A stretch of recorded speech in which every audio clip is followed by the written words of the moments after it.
Every now and then, I meet someone who's changing the world for the better by their sheer will alone. Whether they're authors, activists, or adventurous, these people are blazing a path with their deep enthusiasm and allowing the world to follow.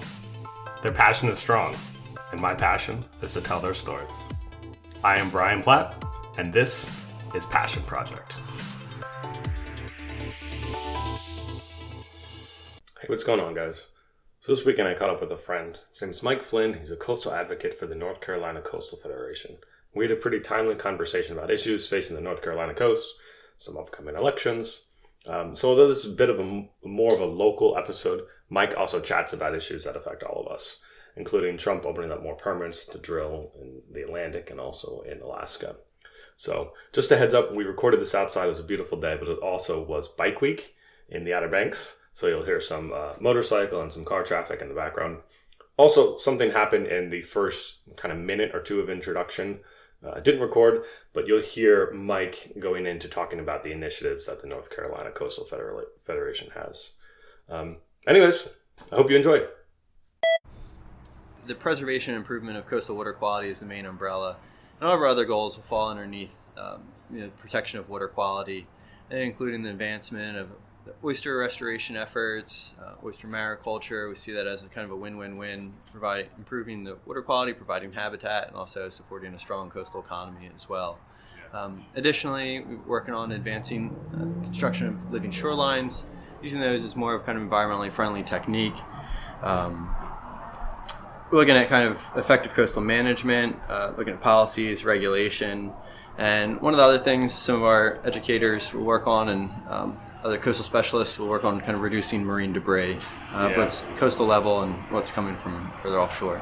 Yeah, yeah. For the oysters, you're the one who got me in touch with Catherine McDade, who I did some oyster farming with about a year ago. Yeah, down at Slash Creek.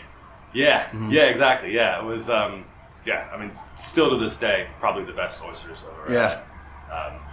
Well, cool. Well, so you've been with them with the North Carolina Coastal Federation for about a little bit over a year, almost 2 at this point. Yeah, September of this year will be 2. Nice, awesome. So in what capacity are you? Do you work with them? So the federation's kind of set up with 3 pillars here.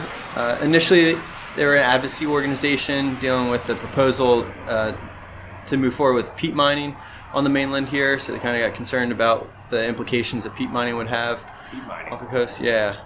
That was on the mainland there. They looked at an area that had a lot of peat, and they use it as an energy source and fertilizer. And they saw some degradation of water quality that would result in that. So that was kind of how the organization got started.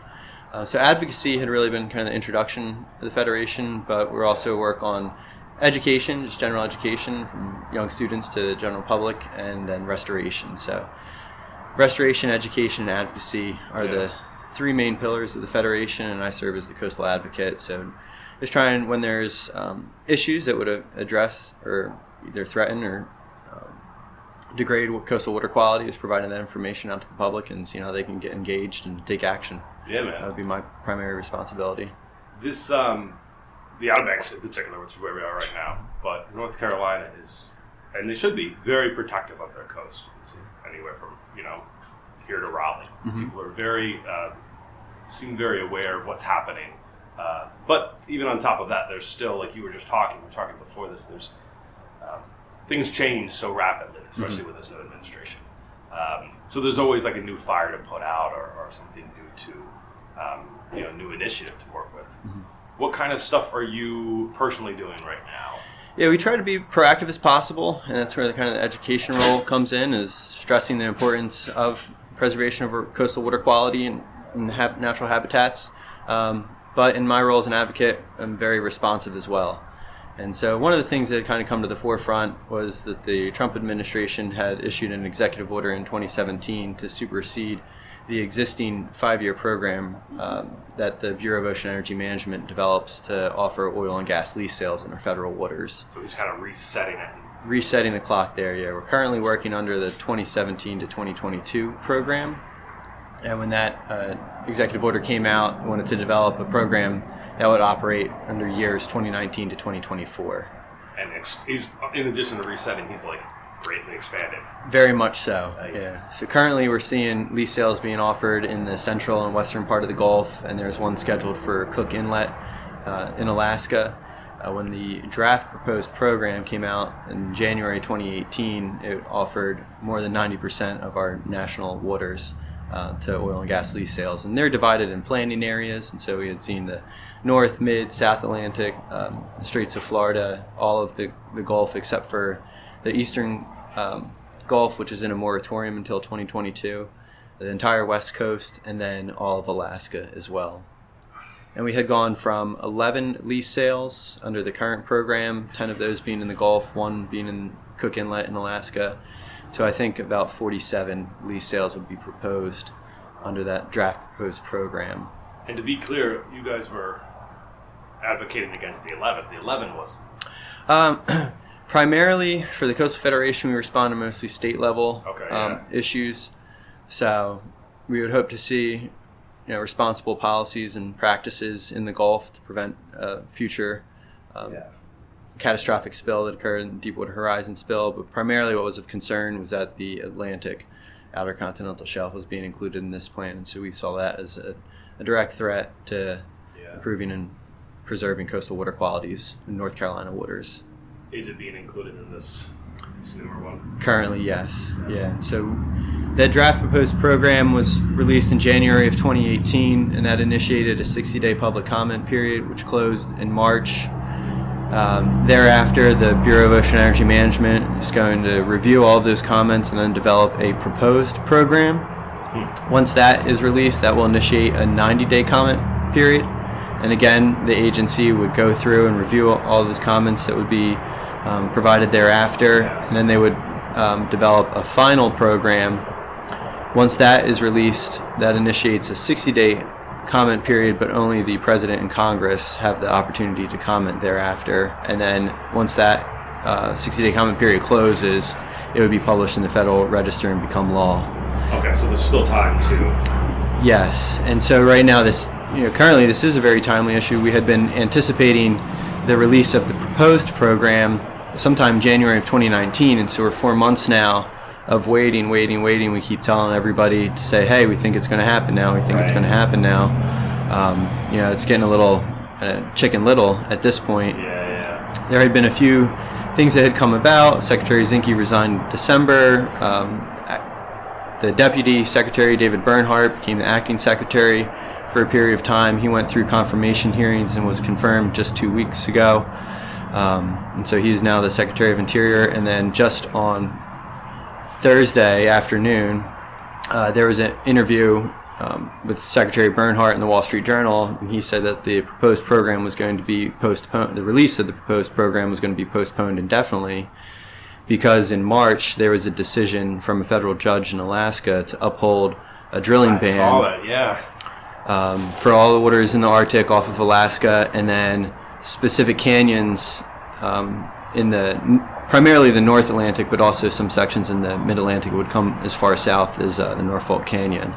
Nice. And so the response was that Bernhardt said that the agency they were planning to appeal that decision, and so they didn't want to offer lease sales while this litigation was going on. Yeah. But then we also just heard that, and they were thinking about waiting until the results of the 2020 election before they would move forward on this process. But we'd also heard that the Department of Interior and Bureau of Ocean Energy Management rescheduled an open house that was originally scheduled for Killable Hills on May 14th to July 22nd. So we don't know if that was just done as a response, if they're delayed in the process of coming out with the plan. But we're kind of sitting here today we don't know when it could come out after the 2020 election, or maybe it could come out in June or July. Yeah, so that's the one thing, like you mentioned, hey, January, you were supposed to get some information. Mm-hmm. That's the one thing about the Trump administration. In their race to seemingly destroy the environment, they're tripping over themselves. And they're not as, well managed as they could be. Yeah. It's good, but it's also, makes it very difficult to prepare. Yeah, that's so. Yeah. There's a few other items that would be of concern to the Coastal Federation. They had also proposed to revise the definition of the waters of the United States. a lot of it would have to really affect more of the western areas because it was going to reduce considerations for what is defined as the waters of the United States for areas that are not flowing river bodies continuously. I'm blanking on the word right now. Yeah. It's like still water or... Yeah, a lot of areas out west where they're dry, 9 months out of the year, and then in the springtime where they get heavy rains, you'll see these streams form. They're trying to reduce that definition. Yeah, as also wetlands would be removed from that definition as well. Precocins in our western here. They're trying to reduce the overreach and regulatory burdens from the federal administration and felt that the state has better control. But in North Carolina, it's somewhat concerning because the state has defaulted to the federal definition. Yeah. So states usually have the opportunity to enforce more stricter regulations than what the federal regulation is. But in this case, North Carolina defaults to the federal regulation. So, do you think we're in a good spot now with Governor Cooper? We have seen kind of a lot of he's pretty against drilling initiatives towards environmental protection. And I came to the state in 2017 but had been in here in North Carolina from 2013 to 2015 while at school at East Carolina, so I did see some of the work from the McCrory administration. But yeah, we'd seen as far as offshore oil and gas goes in North Carolina, and most of the governors along the East Coast have taken a stance of opposition, so we're really grateful for their leadership on this issue. But does that mean that drilling could still happen? Like what is their jurisdiction? Could drilling still happen in the Gulf Coast? Yeah, I mean, BOEM is required to take in consideration what the state is proposed right now. One thing we had heard early on that got kind of a lot of somewhat misinformation, but when Zinke had granted Florida an exemption from drilling because Governor, I can't think of his name right now, from Florida, Rick Scott, had said that they don't want drilling off the coast. It was too much of a threat to their existing tourism industry, and Zinke had made declared an exemption for him, but we had learned legally there was no legs underneath that statement, that it could still be included in the plan if BOEM felt it was a federal initiative. So there's a lot of, everybody said, hey, we want the same exemption that you granted to Florida, and we learned from a legal standpoint that it was nothing more than a comment. Wow. And so all of the statements and resolutions that have been passed are very telling, and they should be considered by the Bureau of Ocean Energy Management as they develop this next proposed program, but they could still be included despite the fact that the state governors have voiced opposition. So for this effort in particular, because whether you're drilling in the Gulf Coast, off the coast of whatever state on the eastern seaboard you're on, or Alaska, those could be some pretty big implications. What can people do to help, either nationally or locally, in North Carolina? Yeah, it depends on the timing. So last year, one of the big pushes we were asking for people to do is submit public comment, and we had learned, gentlemen we work with, the Federation participates in this Don't Drill and See Coalition. It's about a dozen or so environmental organizations. You can learn more visiting don'tdrillandsee.org. And we have been advocating that people submit public comments when these periods are open. So we did so last year in the spring from January to March, and then once the release of the proposed program comes out, that'll initiate a 90-day public comment period. And we had been advised from the acting director of the Bureau of Ocean Energy Management, Dr. Walter Cruikshank, that BOEM will really be evaluating more of the quality of these comments rather than the quantity. So if we have 2 million comments that just say don't drill, and again to 2 million comments that say drill, what they're really going to look for is quality comments, thinking about just like thoughtful. How this industry would impact the industry people are already involved with here, the tourism or commercial fishing or recreational fishing. So really providing examples of how this industry would impact is very important. So to take some time and draft a well thought out comment before submitting it would be really advised. Yeah, it's good to know it's not just quantity or quality. Yeah. Do you have an indication or just a pulse of like a percentage of people who are pro and con? Or? Yeah, you can go on regulations.gov and look at the comments in there, and we had seen a lot more opposed then in favor. And then one of the other steps that people take action now is we do have some legislation that was introduced in North Carolina, the Protect the Military Tourism and Fisheries, was introduced by Representative Deb Butler and Senator Harbor Peterson recently. Both of those bills are going to be considered in the General Assembly, and they would prevent the construction of any infrastructure within state waters and along the state coast to support the oil and gas industry. The Coastal Resources Commission had just met April 17th and 18th, and they adopted a resolution opposing any offshore exploration for oil and gas as well as production. Oh, okay. And so from public standpoint, what they could do is contact their representatives in both the House and Senate and ask them to support those bills that were introduced to the General Assembly. That would be strongly encouraged if they wanted to take a stance of opposition. Yeah, absolutely.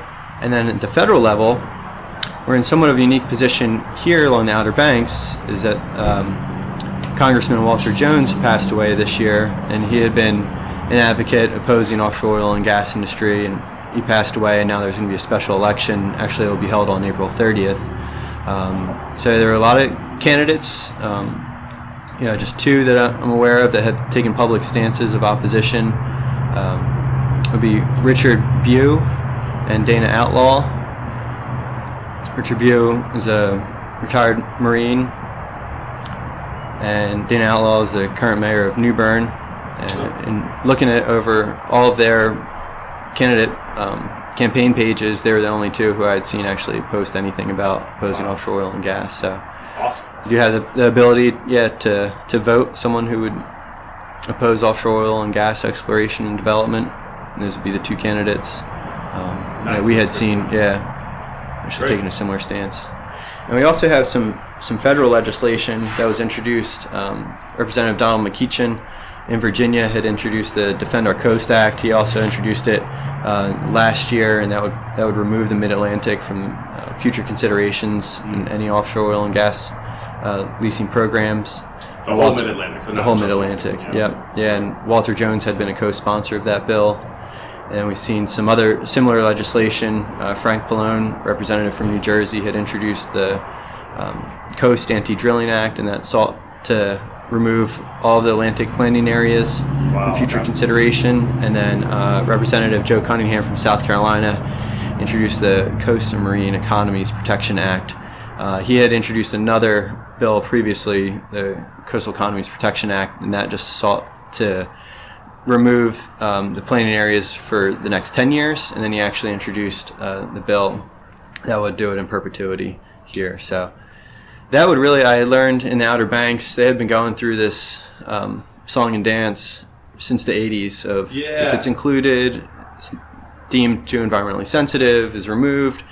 And so supporting that legislation at the federal level and removing these areas entirely from future considerations, I think, is our most effective. That seems to be the public trend. That seems to be the trend of thought with the public, but also with the local area. I'm wondering who is really, other than the Trump administration, who is really pushing to drill in this area. Actually, during the development of the 2017 to 2022 program, when President Barack Obama was in office, the Mid-Atlantic and portions of the South Atlantic were included in that draft proposed program at that time. So they had been included previously, and then a lot of people came out. BOEM held an open house here in the Outer Banks, and the same thing was going to happen this round. And I think they had about 500, 600 people come out to rally against it. As they reviewed kind of more of the environmental impacts, they deemed that it was too environmentally sensitive, and so it was ultimately removed from this current program we're operating in. So it had been considered recently. Okay. So it's kind of something that's, like you said, it's always been on the table, but people have been resilient enough to stop it, at least, to kind of take it off the table. Interesting. Yeah. It seems like that's something that most people can get behind, whether you're a conservationist or you rely on the ocean for livelihood. Well, cool. So what other, you work on a few different initiatives. What else are you working on? Yeah, the one thing I really enjoyed working at the Federation so far is it just hasn't been environmental protection. It's also kind of trying to look at our economy holistically and looking at the dollars that are generated from both tourism but also our fishing industry, and more recently we've been looking at the development of our shellfish mariculture industry. Yeah. Primarily oysters in North Carolina. Seeing a lot of development in Virginia and in Maryland as well too. We had seen kind of the decline of the blue crab population lead to shifting gears towards mariculture industries. There have been some grant programs that had provided opportunities for crabbers if they wanted to start up shellfish mariculture industries. Cool. They would do Maryland? Yeah, they would do some low interest loan programs for them so they could get started. Nice. Kind of supplement their income. Nice. And so we had seen the advance of the oyster industry to the north of us for about a decade or so. And when you compare the acreage of waters where this could be done to North Carolina, we see that there's huge gains. Yeah. And we're kind of defining North Carolina has the potential to become the Napa Valley of oysters. I'm waiting for that to happen. I would be excited for that. Yeah. But yeah, it's crazy. Like I've interviewed people who have oyster farms. I've volunteered a little bit, and it changes the taste of the oyster changes within a couple hundred yards. Yeah. You kind of drive down and have 40 different oysters in 30 miles. Yeah. It is wild. Yeah, and we're starting to see the restaurant industry get behind it, even the local craft brew and wineries get behind it as well. I see it as a very nice complementary piece. People could go on these oyster trail tours and, like you said, sample a few oysters that are grown here, match it with a beer or a wine that are grown regionally or produced regionally, and travel along the whole 300-mile coast here we have. There's so much potential. But yeah, like you were saying, it's not being harnessed as much here. Like a friend of mine lives and works in a restaurant in Charleston, and a lot of his oysters come from Virginia. Right. So completely skipping anything south of the Virginia line. Yeah. So North Carolina's got tons of opportunity to create sustainable seafood that's actually like the only version of farming that's good, actively good for the environment. For the environment, And delicious still. So. Yeah, and there's been some hurdles that I think are being overcome now. There's been the Federation has been developing these blueprints. Again, 5-year programs. I think they have done, the first one came out in 2008, so they're on their third edition now. Okay. Kind of collaborating with academia, state government, and other nonprofits in the area who are trying to advance more oyster farming efforts throughout the state. And they do so in 3 different ways: through the construction of sanctuaries. So they have the Senator Gene Preston Sanctuary is a large site where they'll bring loose oyster shell and sometimes marl, which is like a limestone type of rock, and develop these sanctuary sites. Where's that? Where's that one? In the Pamlico Sound. Okay, cool. Yep. A little closer to the central part of the coast. There, but that'll act as kind of a breeding ground. For sure. So you can't harvest the oysters that are grown in these sanctuaries, but you can do hook and line fishing over them. So they have become popular recreational fishing spots because they provide such great habitat in the area, great fishing grounds. And then they'll do culch planting. So you think of the sanctuary sites as kind of the mothership, and then we'll have these culch planting sites nearby in areas where. It's been a lot of fun that's come by. Just start that over again. So we'll have our sanctuary sites, which act as like the mothership. There's no harvest on it, but they would produce seed, and then we'll have culch planting sites around it in strategic locations where the currents would provide some of that seed and distribute it over these areas where they bring out shell and marl, and as the larvae passes over these culch planting sites, eventually hopefully they'll settle and become small juvenile spat, and those areas you can harvest wild oysters off of those sites. So those are kind of the 2 main initiatives. They have sanctuaries and then culch planting sites. Oh wow, okay, so sanctuaries are obviously sanctuaries, but culch planting you can actually harvest. Yep. That's great. Yeah, so we have 2. We have a wild harvest and then the farm raised oysters here. And so a lot of times the wild harvest you'll see more as kind of the clusters that they would use for oyster roast, things like that, whereas the farm raised oysters are more for the half shell market. You would go and get a half dozen raw oysters and see it grown more for a prettier shell. I was going to say they're handsome shells. Yeah. They really are. Well, yeah, that's great. I mean, that's a really cool trend, and like you said, the way it's coupled with craft breweries or branding itself as the Napa Valley of North Carolina. Excuse me, the Napa Valley of for oysters. I think that's a genius way of going about it. So with you, what capacity are you? So one thing we're paying attention to is trying to overcome some of the legislative hurdles that may make it a little more maybe cost prohibitive for someone to enter into the industry. Right now, there had been a limit on the acreage that somebody can lease. Gotcha. So they could lease to 10 acres for a total of 5 sites, so they could lease up to 50 acres. And on somebody who is interested maybe in growing not for the half-shell market, but the shucking market, they might want to lease a larger amount of acres, make it a little more cost-effective for somebody to be working these areas. Yeah. But there is concern from the public side. We want to see appropriate siting that is going to reduce any user's conflict. So if this area is heavily traveled by people using personal watercrafts, we don't want to see any accidents on the water here if they might run over some cages. And then also view shed concerns for people who purchased not in my backyard. a waterfront home, and they don't want to see oyster cages out there. Some people may view that favorably as seeing this delicious and oyster that's grown right in my backyard, but others might not so. So they're working to develop these shellfish enterprise areas in North Carolina, which will take into a variety of considerations of habitat that would be suitable for these operations, but also take into consideration some existing user conflict areas, and they would go in and site these areas. So right now, somebody who's interested in starting up a oyster farm just kind of goes out and identifies a site, and then we would work with the Division of Marine Fisheries to say, hey, I want to lease this area, and they would go out and do a survey. Is that how it works? The person can just go out and say, I want to... Say, this is the area that I'm looking for. Yeah, it's in public trust waters. And then the Division of Marine Fisheries would go out and do a survey. Wow. And then eventually they would offer the lease to them. Things they look for, they don't want to see a lot of like submerged aquatic vegetation. Basically, they want to look at kind of barren, sandy bottom right now. So they don't want to see an area that's kind of used heavily naturally. But once they do approve that site, then that owner has the ability to go out and farm oysters.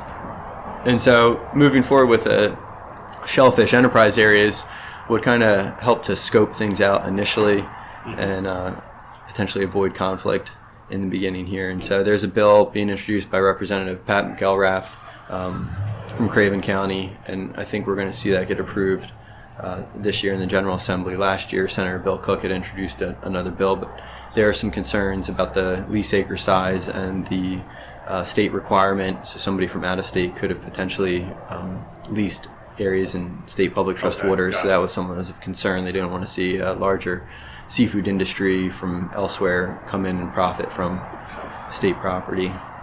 So this bill essentially is making it easier and reducing the friction for someone too? Correct. Yeah, a little more streamline the path, help with siting, change some of the acreage requirements. Nice. Yeah. And I think we'll also, one of the things where, you said you were in Charleston and you're getting oysters from Virginia. Yeah. Well, the logistics and transportation side are a little easier for growers in Virginia to get trucks right on 95 and bring them down to Charleston. Where here in North Carolina, our waters are 2 to 3 hours east of 95. Right, so you're going to have to truck them up to that corridor. So the transportation logistics are one thing that's kind of being evaluated. Interesting point, yeah. Yeah, it's, as much as I love North Carolina, it does, as the crow flies, something looks really close, but it's not, as you know, it's, 5 hours away. Well, nice. Awesome. Yeah, I mean, anything about oysters, I'm all ears. So we talked earlier about a third initiative that you personally are working on. You want to tell us about that? Yeah, those are living shorelines, and they kind of go hand in hand with some of the oyster restoration work. Living shorelines, I would say, are a newer technique that marine contractors are using, but as far as the concept has been around for at least over a decade or so. You would see pilot projects, and the difference between living shoreline, we're comparing bulkheads to living shorelines pretty much. So those are our shoreline stabilization strategies. So like concrete and stone versus... Yeah, using Oysters. non-natural type of kind of heavy infrastructure projects to stabilize shorelines, primarily on the bay side or sound side here rather than the ocean front. Yeah. But for the most part, the installation of a bulkhead had pretty much been the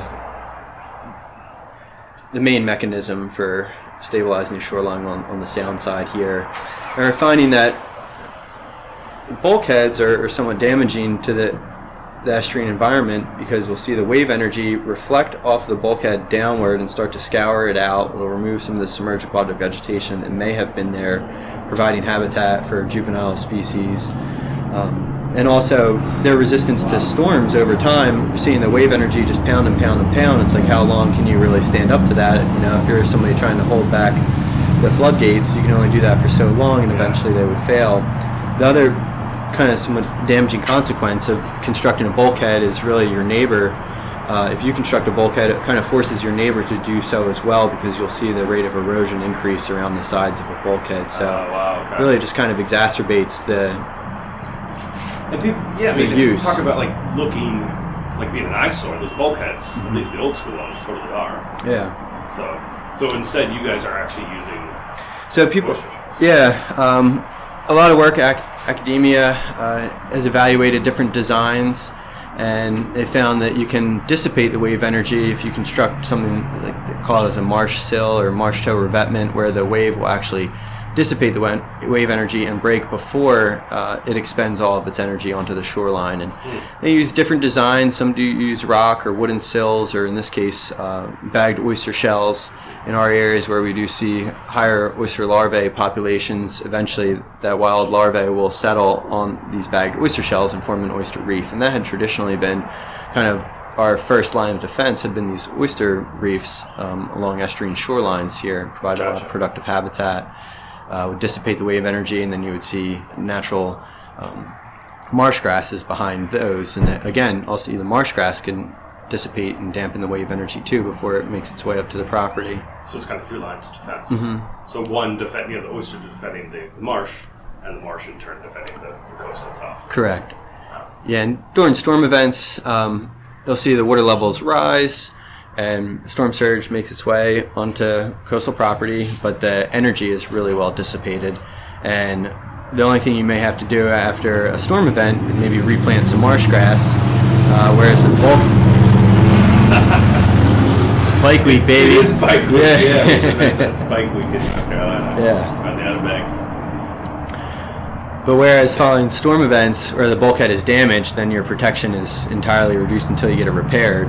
With the living shorelines, you'll see growth come in behind it, relatively short period of time, and kind of reestablish itself naturally. Okay. So there may be some upfront cost from the homeowner to construct this living shoreline, but then we see afterwards it kind of maintains itself. You might have to do some plantings in the first few years, but once it gets established, it really works effectively. I saw a video on your YouTube page about a gentleman who did that to his house.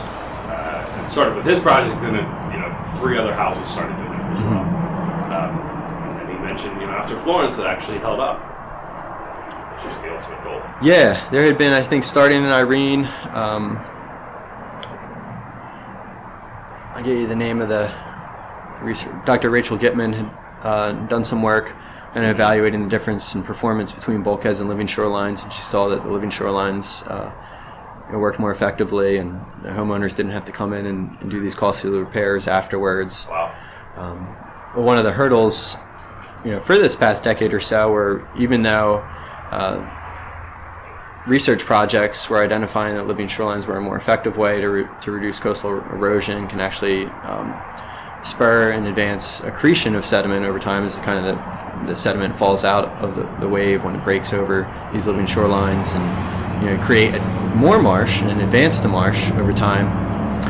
There had been kind of some hurdles as far as the permitting process goes, because somebody could get a bulkhead permitted literally in weeks, sometimes even days. Oh, yeah. Whereas if I wanted to construct a living shoreline, it could take months or even up to really a year.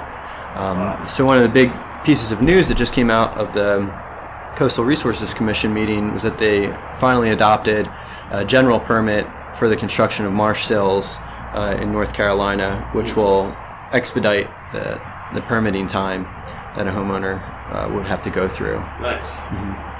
Interesting. So they're really just looking for more use cases. There's a lot of variation in the design and kind of the engineering behind the use of these living shorelines. They don't work everywhere. It really depends on kind of the wave energy, the fetch, or the distance that wind can travel over a water body, the depth, looking at the surroundings, the type of tidal flow. So that there's a lot of variation in kind of the design that would come, where pretty much bulkhead was a standard design for the most part, and you can do that anywhere. So it does take a little more finesse and kind of evaluation of what would work where. But in general, now we're looking at the construction of a marsh sill as being an approved standard for erosion control. Nice. The Division of Coastal Management is looking in that capacity. Nice. And I think that will continue to advance as more and more projects are installed throughout the state.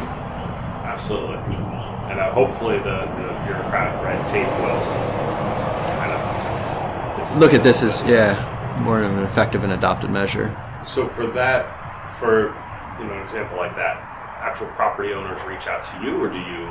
They could, survey locations for them? Our office manager, Aaron Fleckenstein, would be happy to provide any consultation, and they can contact our office. The Federation has 3 offices in the state of North Carolina. I work in the Northeast Regional Office, and we're located in Wanchese in the Industrial Seafood Park.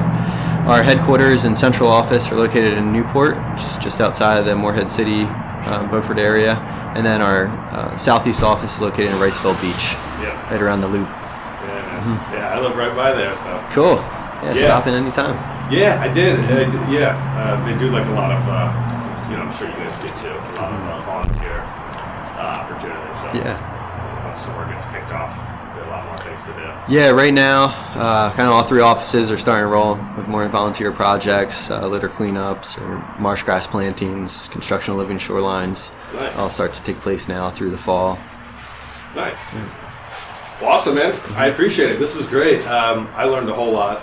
And it's good to know that there are people who, we say things drop out of the news, like, whether it's drilling or what have you. But it's good to know that there are actually people in organizations that stick with it and make sure it's in the front and center in the public eye, because it could have repercussions for all of us. Certainly, yeah. One thing we've learned with regards to offshore drilling is that it's a forever decision. Once these lease sales are offered, the industry has the ability to maintain those leases for perpetuity. So we've seen heard some comments about, even with respect to the seismic surveying, of, we just want to see what's out there, and that's kind of the introductory, or cracking the door open. So we're working on that front as well to oppose seismic surveying along the Atlantic coast. Well, cool, man. We'll keep fighting the good fight. I appreciate it. Thanks, Brian. Yeah, of course, man. Absolutely. Appreciate it. Yeah, and we're a membership-based organization, and we have a lot of members along the coast, but in the state and other states as well. So if you'd like more information, you can visit nccoast.org. Nice. Perfect, Mike. I appreciate it, man. Take it easy. Thanks, Brian. You too. Cheers. Cheers. Thanks for joining. If you liked that episode, feel free to rate, view, and subscribe. That actually really helps. If you haven't seen it yet, take a look at the accompanying blog. Don't forget yourboots.com, where you can read more and see photos for all the interviews. Until next time, take care.